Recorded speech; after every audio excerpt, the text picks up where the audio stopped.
Astaghfirullah. Assalamualaikum warahmatullahi wabarakatuh.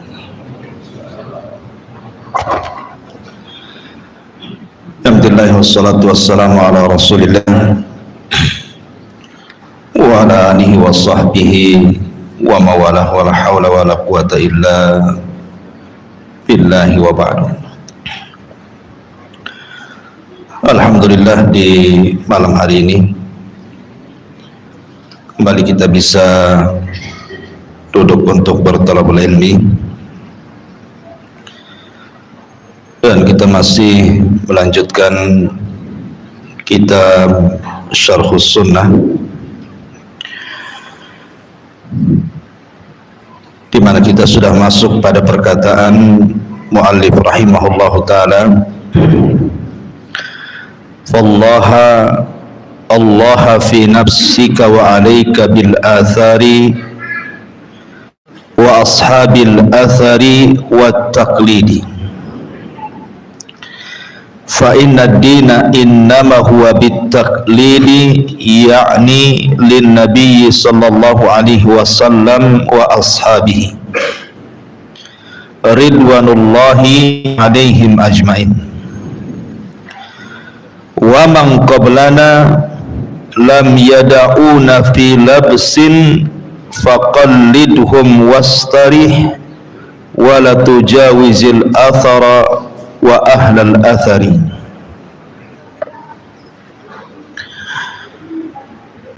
Kata muallif rahimahullahu ta'ala, ingatlah dalam dirimu, kewajiban kamu adalah mengikuti athar dan para pembawa athar serta taklid,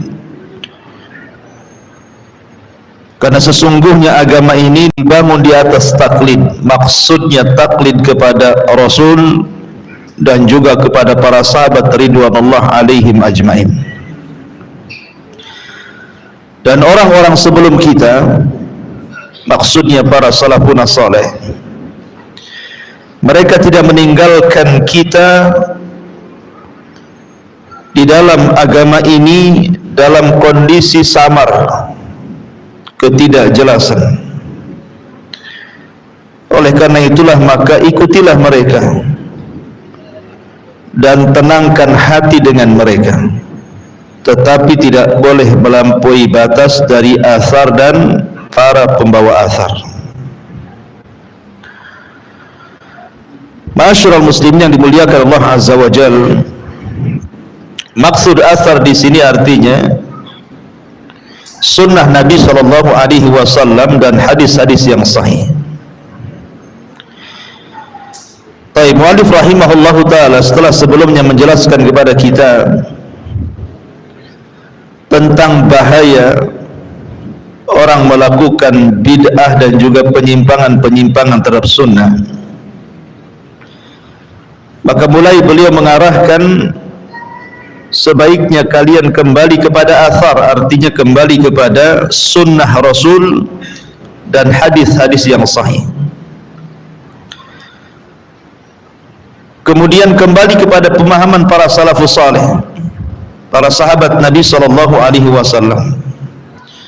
Kemudian beliau mengatakan wat taklid, dan juga kita disuruh untuk taklid. Dan yang dimaksud taklid di sini adalah taklid kepada Rasul dan juga kepada sahabat-sahabat Rasul. Dari sini Syekhul Islam Ibn Taimiyah rahimahullahu taala mengatakan, tidak boleh seseorang taklid kepada perorangan kecuali kepada Nabi sallallahu alaihi wasallam, dan tidak boleh taklid kepada sebuah kelompok kecuali kepada para sahabat Nabi sallallahu alaihi wasallam, karena itulah yang mampu menjamin agama kita. Rasul, kemudian setelahnya para sahabat Rasul sallallahu alaihi wasallam. Alasannya di sini, wa man qablana lam yada'una fi labsin, karena orang-orang sebelum kita, maksudnya Rasul dan juga para sahabatnya serta para ulama salafus saleh, mereka tidak pernah meninggalkan agama ini dalam kondisi sama. Artinya ada hal-hal yang perlu kita cari sendiri, tidak, bahkan sudah sempurna dan sudah dijelaskan. Makanya di sini beliau mengatakan faqallidhum wastari, cukup ikuti mereka saja dan istirahatlah dengan cara itu. Tetapi walaupun demikian, wala tujawizil athar, jangan melampaui batas dari apa yang sudah ditetapkan Nabi sallallahu alaihi wasallam wa ahlal athar, dan pembawa hadis Nabi sallallahu alaihi wasallam. Masyaallah muslimin yang dimuliakan Allah Subhanahu wa taala, kalau kita melihat fenomena jauhnya kita dari kehidupan Rasul, ada perkataan yang bagus sekali dari seorang alimin ulama'is salaf, Hasanul Basri rahimahullahu ta'ala. Dan Hasan al-Basri ini termasuk sayyidu tabi'in, pemimpinnya para tabi'in. Apa kata Hasan al-Basri? Lau anna rajulan adraka as-salaf al-awwal thumma bu'itha al-yawma ma urifa minal islami syai'an, qala wa wada'a yadahu ala khaddihi thumma qala illa hadhihi as-salah. Kata Hasan al-Basri rahimahullahu ta'ala, kalau seandainya seseorang mendapatkan kehidupan para salafus salih, maksudnya para sahabat, karena yang bicara adalah Hasan al-Basri, dan Hasan al-Basri ada seorang tabi'in. Artinya ngomong begini itu bicara tentang sahabat. Kalau seandainya seseorang menjumpai para sahabat Nabi sallallahu alaihi wasallam, kemudian mereka para sahabat itu dibangkitkan pada zaman kita, kata Hasan al-Basri, tentu dia tidak akan mengenal Islam yang kita amalkan ini, kecuali sambil kemudian memegang pipinya, kecuali sholat itu saja yang kita lakukan. Ini perkataan Hasan al-Basri rahimahullahu ta'ala bicara di zamannya. Artinya kalau seandainya di zaman Hasan al-Basri rahimahullahu ta'ala sudah banyak perubahan, sudah banyak pergeseran agama Islam ini, sampai dikatakan kalau seandainya sahabat Rasul hidup di zaman kita ini, dia tidak akan mengenal Islam kita, karena Islam kita tidak seperti Islam mereka, kecuali sholat ini saja katanya. Kalau Hasan al-Basri ngomong di zamannya, maka perkataan ini tentu lebih layak kita sematkan pada hari ini. Makanya dalam perkataan yang lain dia mengatakan, wallahi demi Allah, laqad adraktu sab'ina badriyan aktsaru libasihi as-suf walau ra'aitumuhum qultum majanin. Demi Allah, aku sudah pernah menjumpai 70 orang-orang yang terlibat dari tentara Badar, dan kebanyakan mereka pakaiannya menggunakan wol. Kalau seandainya kalian melihat mereka, tentu kalian akan menganggap gila pakaian itu, karena tidak ada di zaman kalian pakaian itu. Saking sederhananya, sebagiannya robek-robek dan begitu seterusnya. Makanya Hasan al-Basri mengatakan, kalau kalian melihat pakaian para sahabat, tentu kalian akan mengatakan mereka gila, seolah-olah tidak ada pakaian lagi. Walau ra'au khiyarakum laqalu ma li haula'i min khalaq. Kalau seandainya para sahabat melihat orang yang terbaik di antara kalian, tentu mereka akan mengatakan bahwa di antara orang terbaik kalian saja, kalian tidak akan mendapatkan sedikit pun di akhirat. Lihat, sahabat kalau seandainya memandang para tabi'in, kata Hasan al-Basri, kalian tidak akan mendapatkan apapun di akhirat karena amalan kalian tidak sehebat mereka, gitu maksudnya. Walau ra'au syirarakum laqalu ma yu'minu haula biyaumil hisab. Tapi kalau para sahabat memandang kalian dari orang seburuk-buruk kalian, tentu mereka akan mengatakan kalian itu orang yang tidak beriman dengan hari hisab.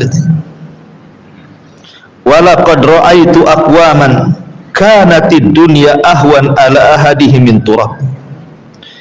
Dan aku pernah melihat para sahabat Rasul, kata Hasan al-Basri, di mana dunia lebih ringan bagi mereka dibandingkan tanah tahta qadamaihi, di bawah telapak kakinya. Walaqad ra'aitu aqwaman yamshi ahadahum wa ma yajidu indahu illa qutan. Dan sungguh aku melihat sebuah kaum, maksudnya para sahabat, mereka berjalan dan mereka tidak mendapatkan apa yang mereka makan kecuali hanya sesuap nasi saja, hanya satu kali suapan saja. Fayaqul la aj'al hadha kullahu fi batni. Dan dia pun mengatakan, aku tidak akan menjadikan makanan yang sedikit ini kuhabiskan untuk perutku saja. Wala aj'alanna ba'dahu lillah fayatasaddaq bi ba'dihi. Dan aku akan jadikan sebagiannya untuk Allah, dan dia pun bersedekah dengan yang sedikit itu. Beginilah kondisi salafun saleh. Jadi kalau mereka memandang kita ini seolah kita ini tidak ada apa-apanya. Ini yang ngomong Hasan al-Basri di era para tabi'in. Bagaimana kalau seandainya dikiaskan kepada hari ini, gitu ya? Tentu lebih dahsyat lagi ucapannya, kan? Karena kehidupan para sahabat itu berbeda dengan kita, luar biasa. Sampai Hasan al-Basri mengatakan bahwa dunia bagi mereka itu lebih ringan dibandingkan tanah yang mereka pijak. Ma'asyiral muslimin yang dimuliakan Allah Azza wa Jalla, dari sini kalau di zaman para tabi'in sudah banyak pergeseran tentang Islam, apalagi di zaman sekarang, itu syahid daripada ucapan Hasan al-Basri. Makanya pentingnya kita diingatkan untuk terus kembali kepada hadis-hadis Rasul, athar, dan juga para sahabat Nabi SAW, para pembawa athar ini. Baik, bicara tentang wa alaika bil athar, wajib atas kalian kembali kepada athar. Sekali lagi, makna athar di sini artinya ilzamis sunnata wal ahadith, berpegang teguhlah dengan sunnah Nabi SAW dan juga hadis-hadis Nabi SAW. Ulama mengatakan bahwa orang dikatakan berpegang teguh dengan sunnah Nabi SAW tidak bisa dikatakan berpegang teguh kecuali dia harus mengamalkan 8 perkara. Catat 8 perkara ini. Pertama, luzumu mahabbatihi sallallahu alaihi wasallam. Pertama, luzumu mahabbatihi sallallahu alaihi wasallam. Betul-betul istiqomah dengan mencintai Nabi sallallahu alaihi wasallam. Di zaman Rasul ada seorang sahabat namanya Thauban maula Nabi sallallahu alaihi wasallam. Thauban maula Nabi. Thauban ini adalah orang yang sangat mencintai Nabi sallallahu alaihi wasallam. Kalau satu hari tidak memandang Rasul, bisa sakit dia. Satu hari saja dia tidak memandang wajah Nabi sallallahu alaihi wasallam, maka dia akan sakit. Qadar Allah, suatu hari Rasul sallallahu alaihi wasallam sedang safar, Thauban tidak tahu. Kemudian dia kehilangan Rasul beberapa hari. Setelah Nabi SAW menghilang safar, kemudian pulang safar, dia tidak melihat Thauban yang biasa mondar-mandir dan juga mengucapkan salam kepadanya, sehingga dia bertanya, aina Thauban, di mana Thauban? Kemudian dikatakan, maridu Thauban ya Rasulullah, Thauban sedang sakit wahai Rasul. Maka Nabi SAW akhirnya mencari Thauban ke rumahnya, dan betul ditinggal beberapa hari saja sudah kurus, sakit, tak bisa makan, tak bisa minum. Jadi Nabi SAW bertanya kepada Thauban, wa ma sya'nuka ya Thauban, ada apa dengan kau wahai Thauban, kenapa kau seperti ini? Maka Thauban kemudian dengan sedih mengatakan, ya Rasulullah, sesungguhnya aku sangat mencintai kamu, sehari saja tidak menatap wajahmu aku bisa sakit. Kemudian Nabi SAW mendengarkan ucapan Thauban. Kata Thauban, ya Rasulullah, tadzakkartu yaumal qiyamah, aku teringat dengan hari kiamat. Ya Rasulullah, kalau seandainya Allah Subhanahu wa taala memasukkan engkau ke dalam surga, begitu juga Allah takdirkan Allah masukkan aku ke dalam surga, tentu surga kita akan berbeda. Tentu engkau akan ditempatkan di surga yang paling tinggi, sementara aku ditempatkan di surga yang paling rendah. Mungkinkah aku bisa menatap wajahmu dan berjumpa dengan kamu? Thauban mengatakan, kalau aku di bawah engkau di atas, bagaimana cara ketemunya? Menatap wajahmu. Maka Nabi SAW terdiam sampai turun ayat,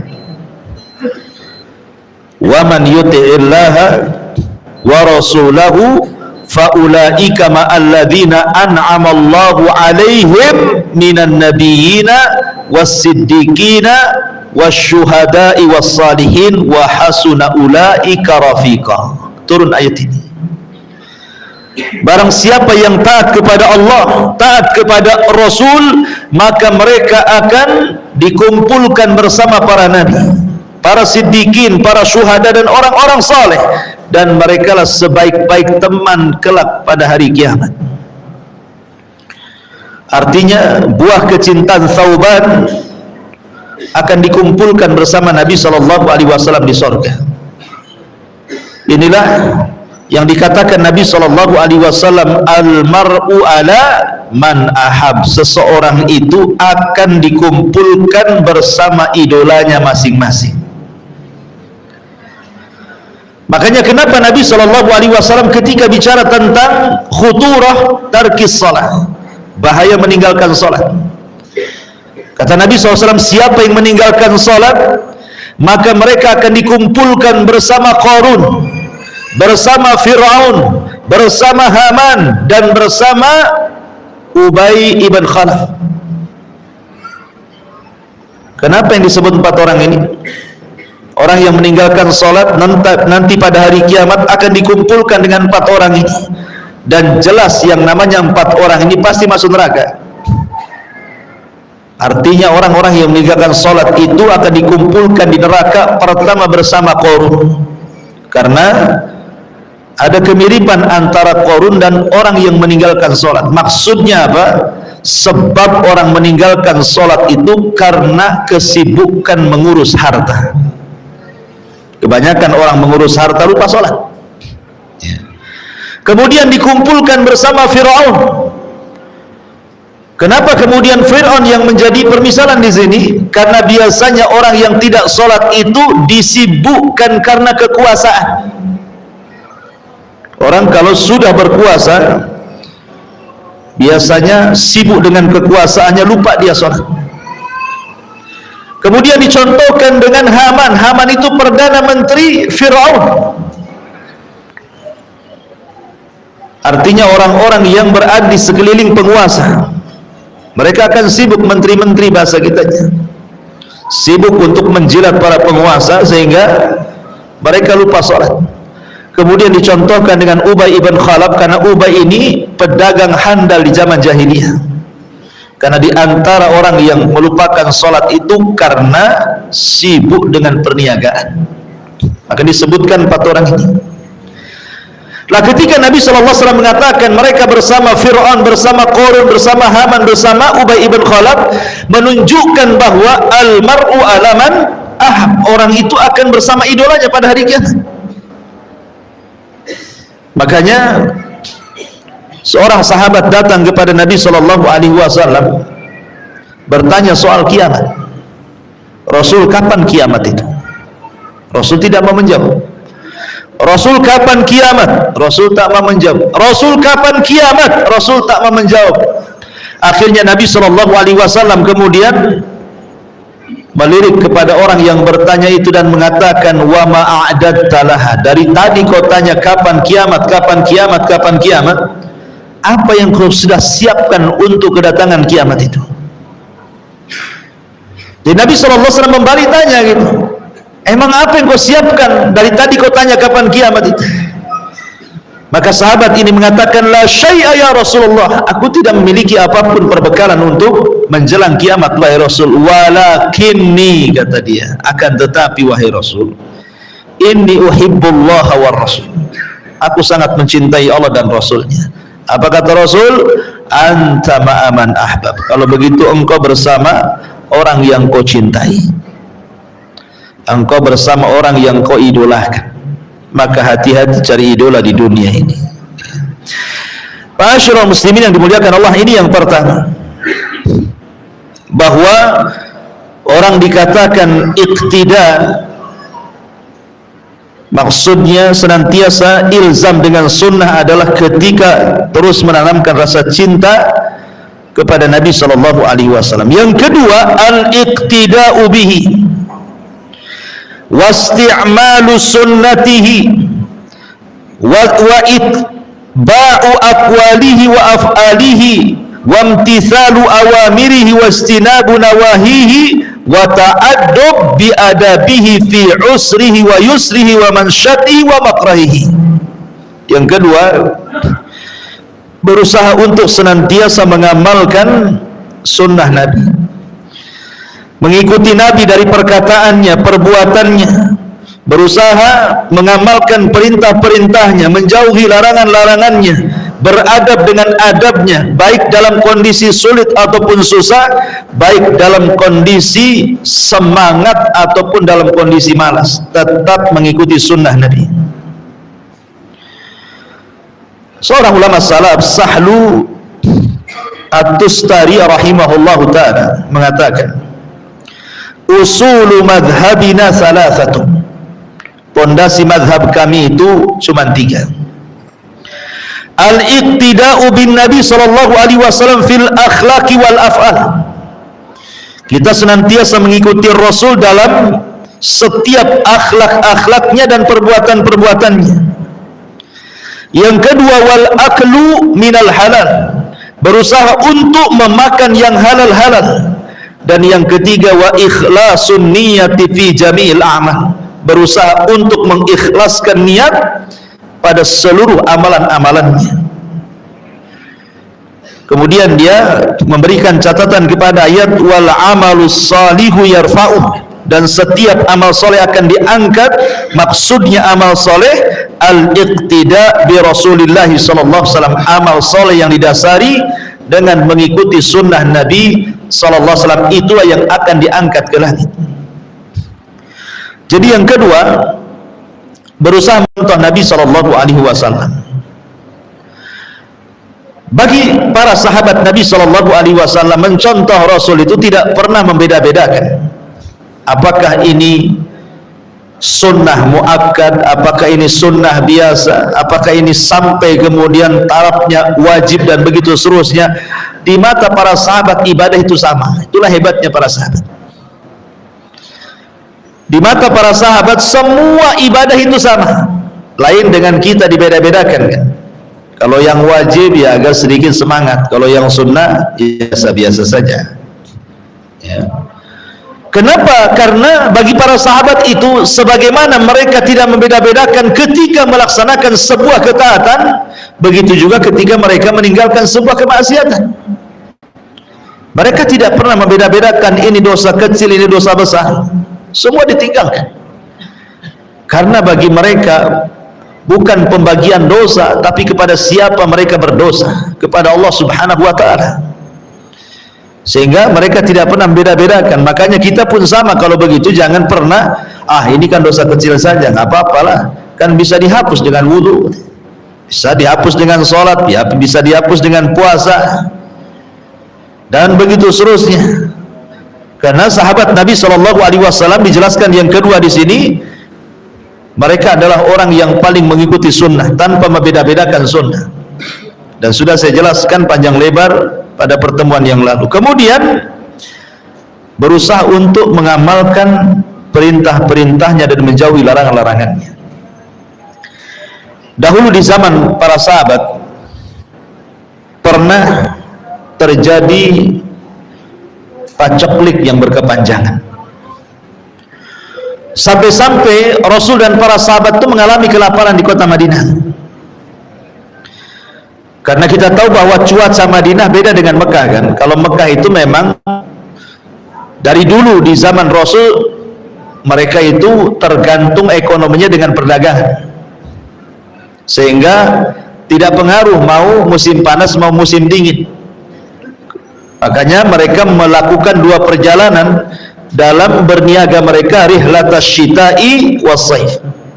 Tapi Madinah itu mereka tidak terbiasa berniaga, mereka terbiasa dengan bercocok tanam, pertanian, ya, kalau perdagangan.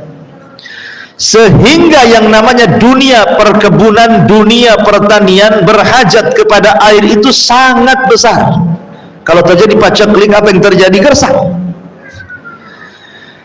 Ketika gersang tidak tertumbuh tumbuhan, gandum tidak tumbuh, ini tidak tumbuh, sehingga mengalami kemerosotan ekonomi, berakhir dengan banyaknya kelaparan.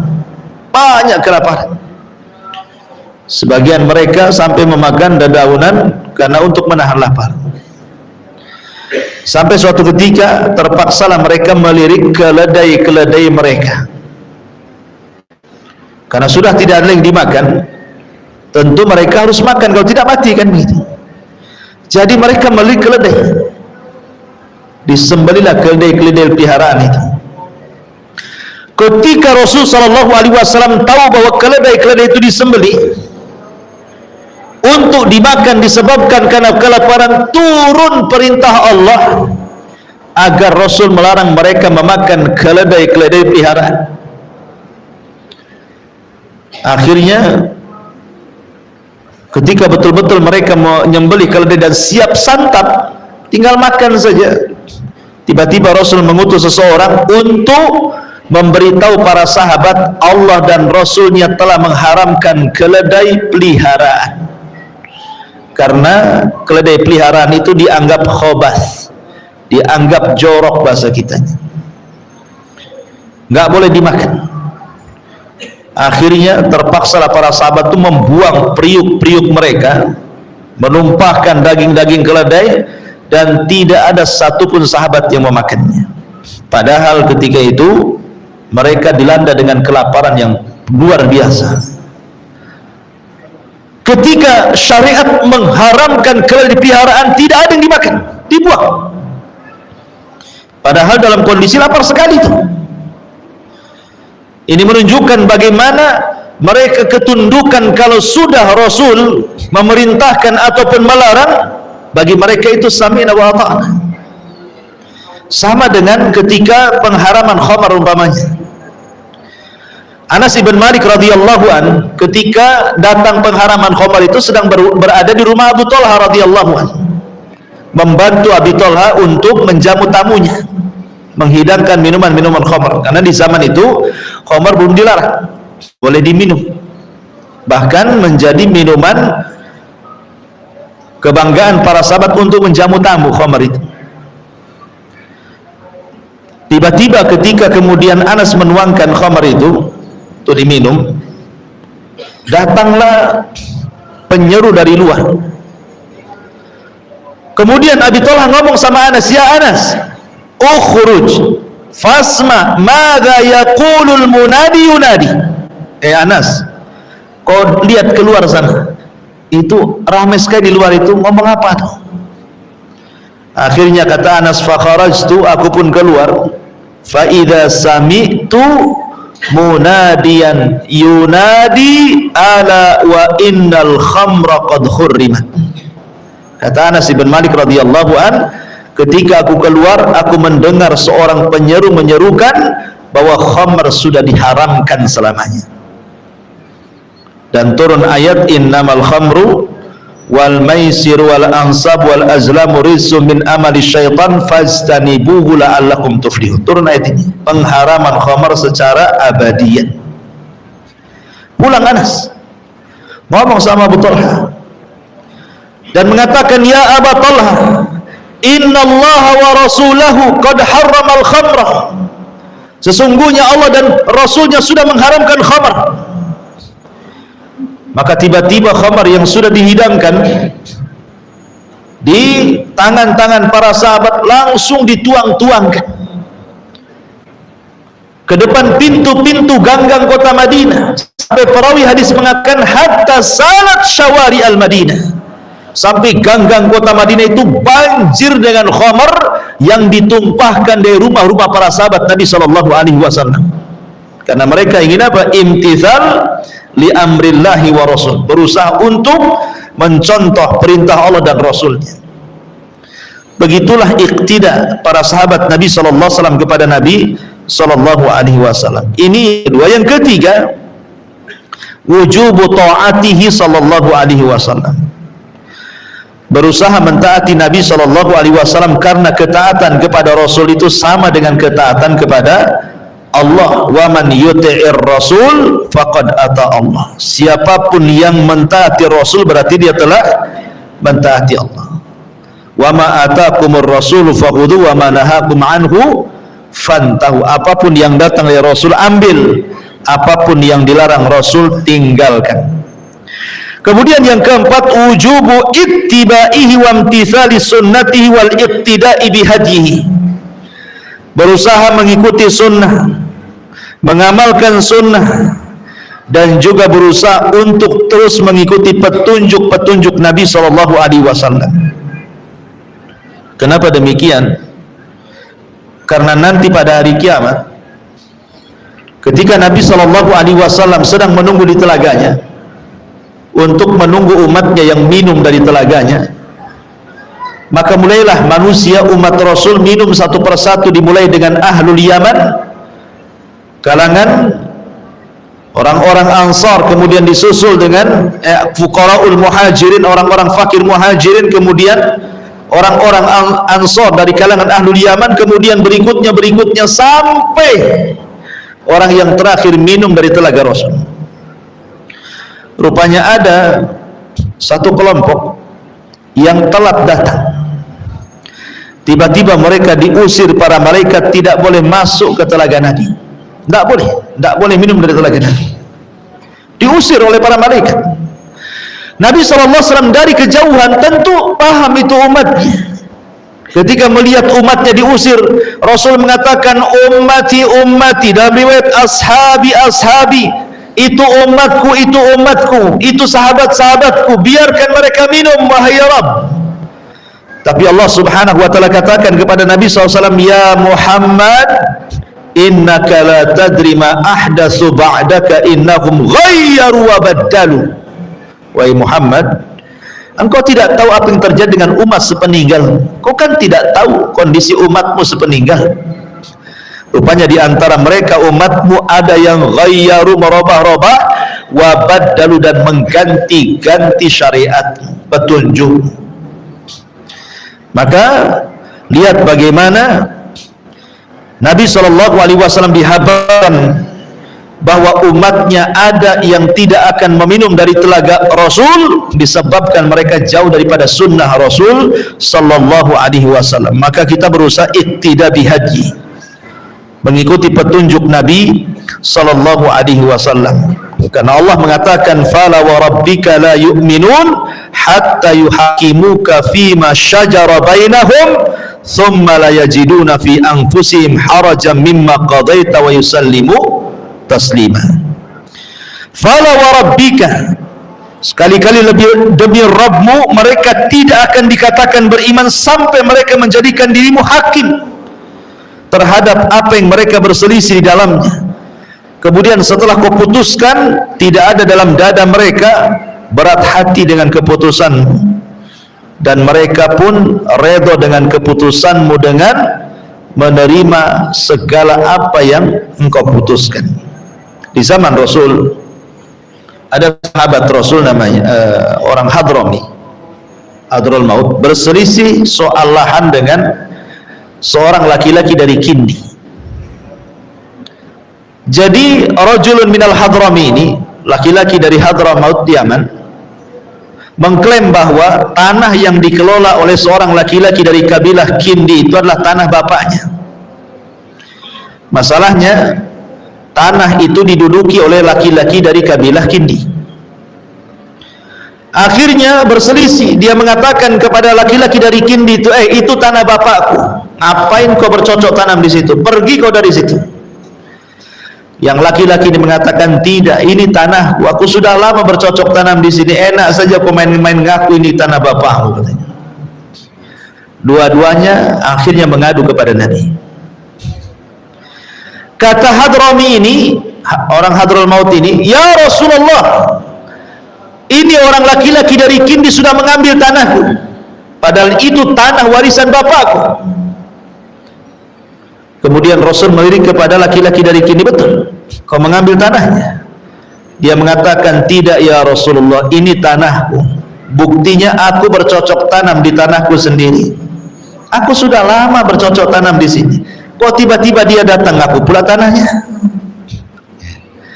Maka Nabi SAW melirik kepada orang yang ngaku tanah dari Hadrami ini dan mengatakan, alaka bayyinah, oke, nggak apa-apa, kamu mengklaim itu tanahmu, ada nggak buktinya? Entah sertifikat, sudah WTO belum, ataupun mungkin ya minimal surat alasa atau apalah, RT RW lurah kan, itu kan harus ada bukti. Atau mungkin ada saksi dua orang bahwa itu tanahmu. Laki-laki dari Hadrami mengatakan, tidak ya Rasul, aku tidak punya bukti, tapi aku yakin itu tanahku. Kemudian Nabi SAW melirik kepada laki-laki dari Kindi, karena engkau yang mengklaim tanah itu tanahmu tidak ada bukti, sekarang aku tanya, hei orang Kindi, mau nggak kau bersumpah bahwa itu tanah? Yang laki-laki dari Hadrami berteriak, ya Rasulullah, dia orang fajir, kalau dia suruh bersumpah suka-suka dia sumpah tuh, ngapain kau dengar sumpahnya? Dia pasti mau bersumpah tuh walaupun dusta, katanya. Kata Nabi SAW kepada laki-laki dari Hadrami, lalu apa yang harus aku putuskan? Kau ngaku tak ada bukti, sekarang aku balik kepada orang yang mengelola, mau gak kau bersumpah itu tanah? Dari sini ada kaidah dalam dunia peradilan itu, al-bayyinatu 'alal mudda'i wal yaminu 'ala man angkar, bahwa bukti itu didatangkan kepada orang yang mengklaim dan sumpah itu didatangkan orang yang dituduh. Akhirnya dia bersumpah, berarti milik laki-laki dari Kindi karena dia siap bersumpah. Tapi sebelum pergi Rasul mengatakan kepada keduanya, ingat, aku ini hanya berhukum dengan hukum zahir. Aku ini hanya berhukum dengan hukum zahir. Kalau aku putuskan menyelisih hakikat yang berada dalam sengketa itu, berarti aku putuskan dengan qit'atun minan nar, dengan potongan dari api neraka. Ingat, aku hanya memutuskan zahir. Kalau kalian berbohong, siap-siap masuk neraka, gitu maksudnya. Karena Rasul tidak tahu yang gaib. Kalau Rasul tahu yang gaib, ya langsung saja, ini tanahmu, aku tahu, kan begitu ya. Tapi Rasul kan tidak tahu yang gaib, makanya Rasul hanya memutuskan yang zahir saja. Sama kasusnya dengan persengketaan seorang Yahudi dengan seorang Muslim. Masalah lahan juga di zaman Rasul. Rasul mengatakan kepada seorang sahabat, seorang Muslim, kamu punya klaim bahwa itu tanah yang direbut oleh Yahudi. Dia bilang, saya nggak punya bukti, tapi itu tanahku. Maka Rasul mengatakan kepada Yahudi, kalau gitu kau yang bersumpah, itu tanahmu. Orang ini mengatakan, Yahudi ya Rasul, Yahudi itu bersumpah 1000 kali pun mau dia, katanya. Memang itu aturannya. Ya. Kalau memang tidak bisa mendatangkan bukti, berarti kembali kepada yang dituduh kan. Siap bersumpah kamu, siap bersumpah, selesai, itu milikmu. Sering saya contohkan gini, ikhwan. Antum cuci motor ke tempat cucian motor lah, awas ya.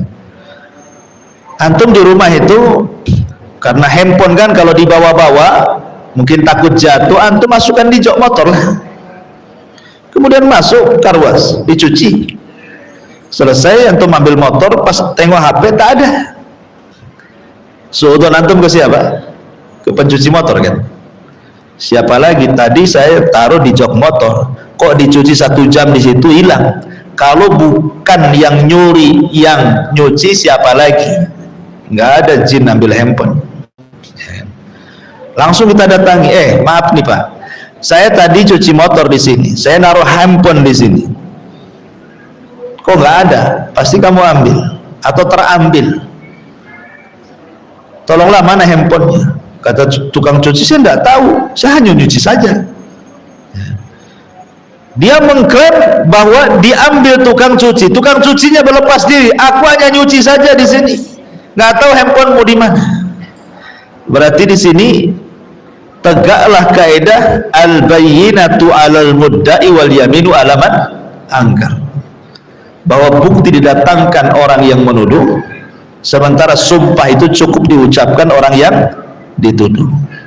Nah, sekarang Anda yang punya motor, yang katanya handphone ditaruh di jok itu, ada buktinya enggak bahwa yang mengambil itu tukang cuci? Entah CCTV di situ atau mungkin orang-orang yang nyuci di situ nampak sebagai saksi gitu ya.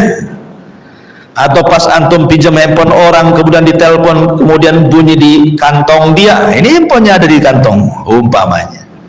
Karena ada bukti itu ya. Sekarang tidak ada bukti bahwa yang mengambil itu yang nyuci motor antum. Gimana nih caranya? Maka putusan dalam Islam, antum cukup ngomong sama yang tukang cuci itu, mau nggak bersumpah bahwa engkau tidak mengambil handphoneku. Sebab kalau dia seorang muslim, dia akan takut dengan sumpahnya kan? Kalau dia mengatakan wallahi aku tidak mengambil, udah banyak orang nyuci ke sini, tak ada yang hilang kecuali kau saja, boleh jadi kau lupa, sebenarnya mungkin cadul di rumah lah, jangan tuduh-tuduh. Kalau dia sudah ngomong wallahi demi Allah, maka antum harus puas dengan sumpahnya, harus puas ya. Tidak boleh antum ragu-ragu. Kenapa? Karena antum mengagungkan sumpahnya, bukan karena orang itu, walaupun sekalipun dia berdusta.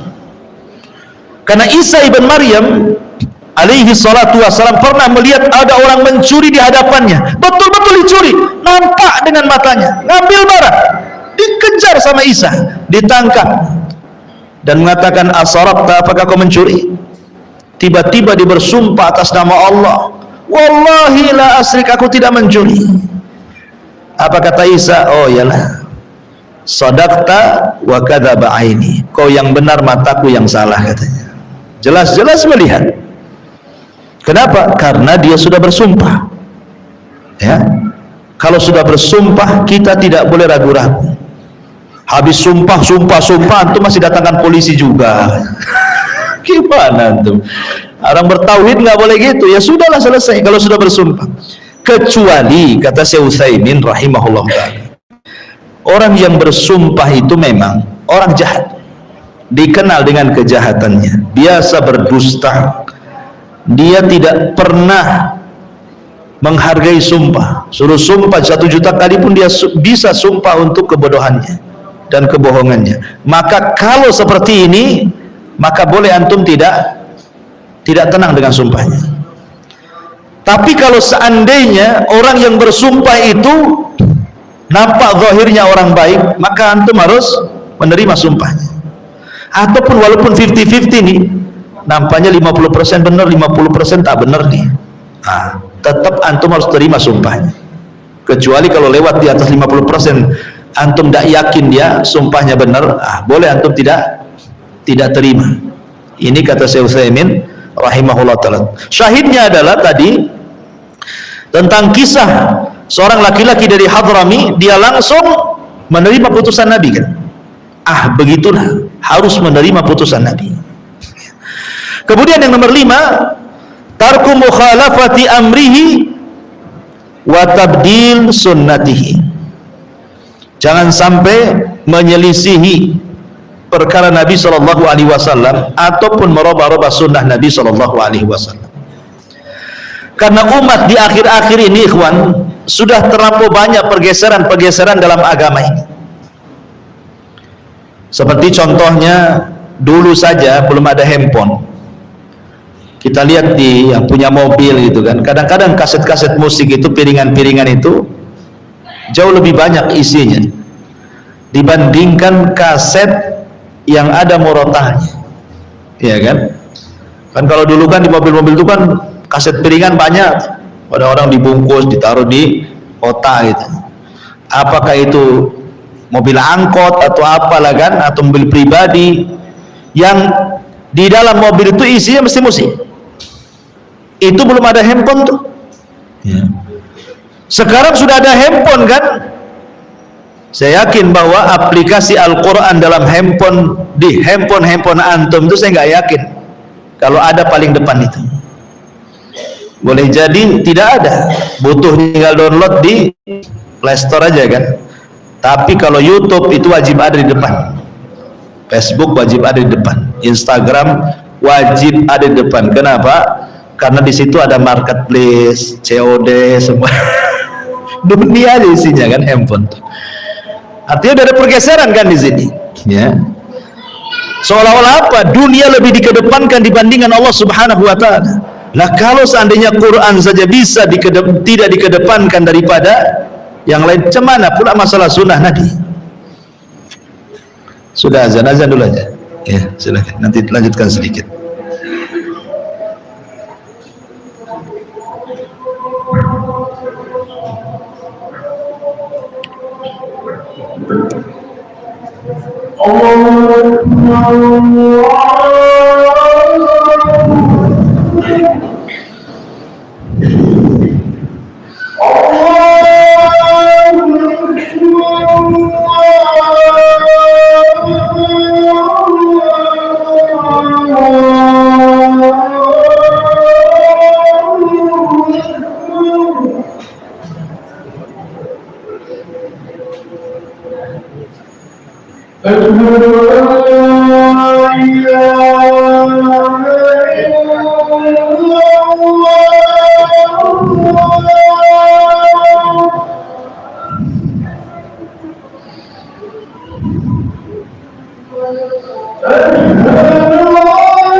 Allah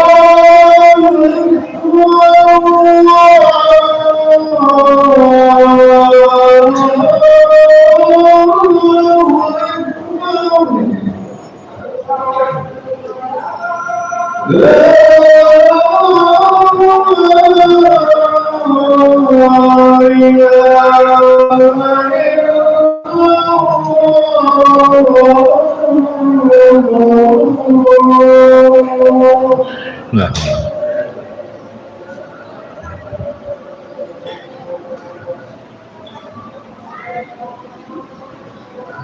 Baik. Ya, yang ke nomor 5, tarku mukhalafati amrihi wa tabdil sunnatihi. Berusaha tidak menyelisihi setiap perintahnya dan tidak mengganti-ganti sunnahnya. Allah Subhanahu wa taala berfirman dalam surah Nur 63, "Falyahdharil ladzina yukhalifuna an amrih an tusibahum fitnah aw yusibahum adzabun alim." Maka hati-hatilah, hei orang-orang yang menyelisih akan perintah Rasul, ditimpa kepada mereka fitnah atau ditimpa kepada mereka azab yang sangat pedih. Ma'asyiral muslimin yang dimuliakan Allah Azza wa Jalla, Al-Imam Ahmad ibn Hanbal rahimahullahu ta'ala ketika memberikan catatan kepada surah Nur ini, apa kata beliau? Ajibtu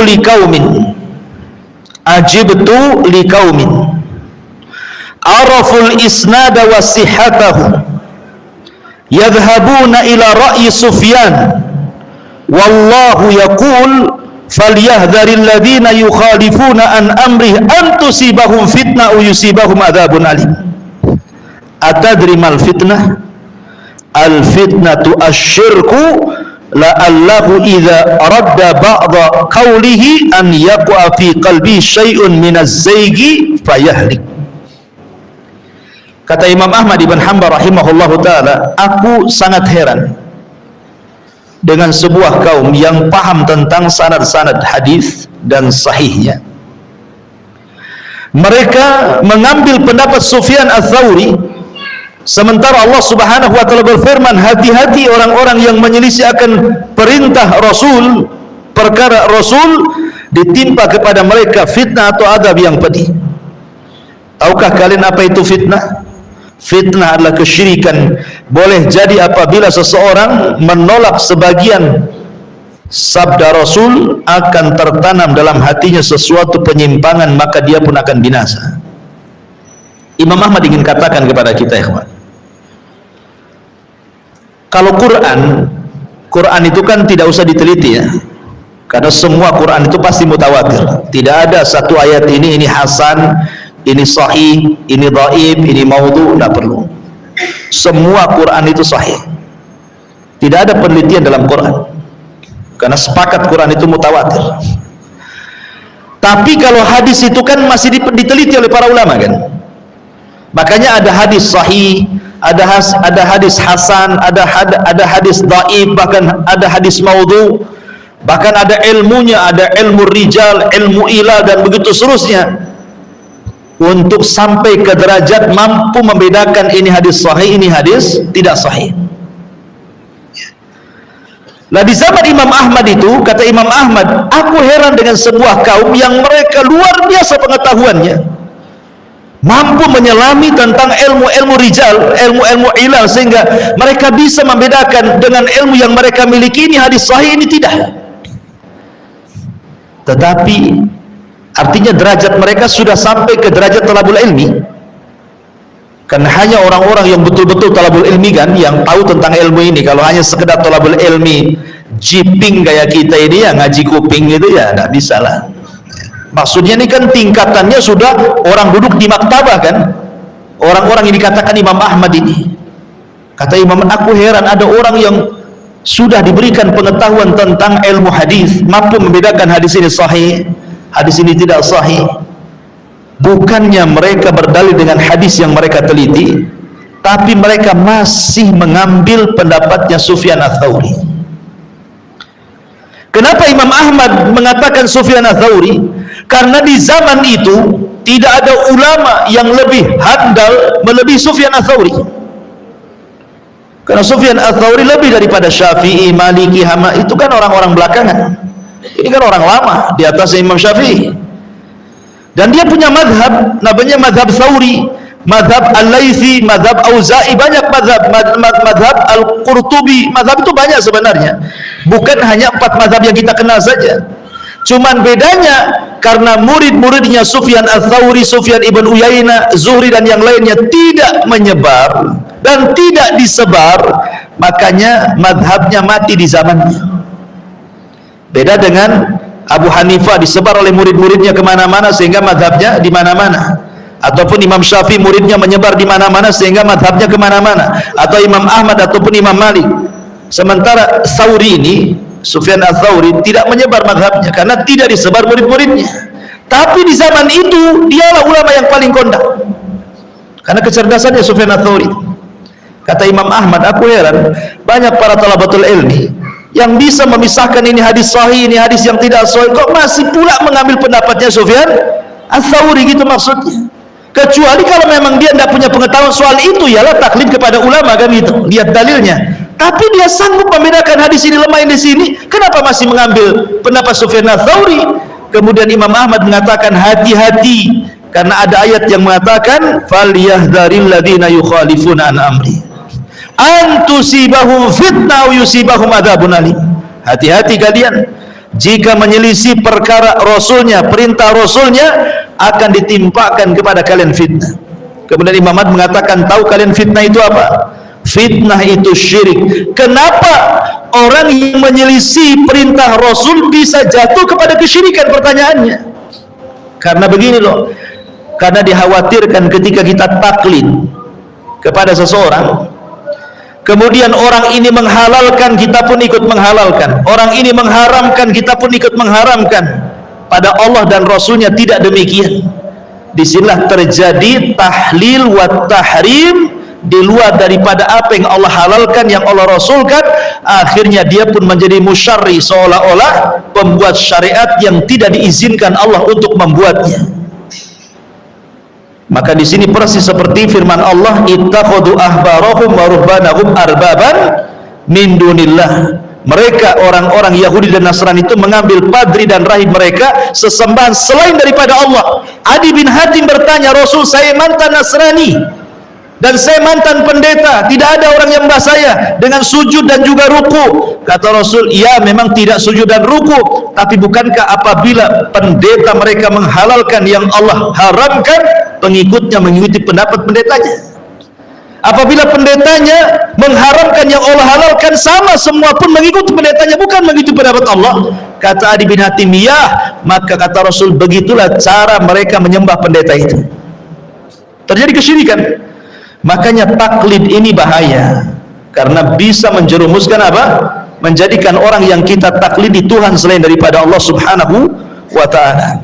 Ya, kemudian sesaat yang nomor 6, berusaha kathratu dzikrihi sallallahu alaihi wasallam. Kalau kita ingin mengikuti Rasul, perbanyak menyebut nama Rasul dengan bersalawat kepada Nabi sallallahu alaihi wasallam. Kemudian yang nomor 7, ta'zimuhu wa tauqiruhu wa idharul khusyu' inda dzikrihi, mengagungkan, menghormati dan menampakkan kehusyuan ketika menyebut namanya. Dan yang terakhir, mahabbatuhu liman ahabban nabiyya sallallahu alaihi wasallam wa bughdun liman abghadahu sallallahu alaihi wasallam. Kita harus cinta kepada orang yang mencintai Rasul, dan kita harus membenci kepada siapapun yang membenci Nabi sallallahu alaihi wa alihi wasallam. Subhanakallah bihamdika asyhadu an la ilaha illa anta astaghfiruka wa atubu ilaik. Allahu ta'ala. Assalamualaikum warahmatullahi wabarakatuh.